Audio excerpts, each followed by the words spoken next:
तो अब हम देखना बिल जमा नहीं करेंगे। अगर बेटे कल शाम तक बिल जमा नहीं हुआ ना तो 107 यूनिट बिजली तेरा पिछवाड़ा पानी पर रगड़ कर बनाऊंगा मैं। अरे मेरी बात तो लिखे में ले रहा है क्या लाइनमैन को। हेलो नमस्कार सर, मैं बिजली विभाग की तरफ से जय बात कर ना हर 5 मिनट पर लाइट काट ले रहा, क्या बात तारों पर मूत का बिजली बना रहा तू? अरे तुम मुझसे इस तरीके से बदतमीजी से बात नहीं कर सकते। तो जिससे कर सकते हैं उससे कराओ। अरे मत करो भाई साहब, लाइट दे दो, मैं तुम्हें बता रही हूँ। नहीं इतनी आफत काट रहा है, लाइट दे दो लाइट दे दो, तू डाउन होने वाला है क्या? अरे भैया मैं पढ़न को बैठा हूँ, लाइट दे दो, बल्ब जलाकर पढ़ाई करूंगा। तो दिन के 2 बजे तू बल्ब जलाकर पढ़ रहा है, तेरी किताब में काला लिखा हुआ है।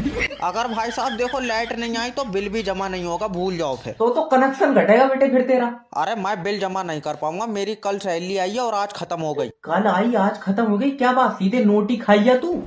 अरे ना वो मैंने अम्मा की कब्र पक्की कराई है ना। क्यों कच्ची में से निकल कर भाग जा रही थी? हेलो मैंने गलत कह दिया कुछ।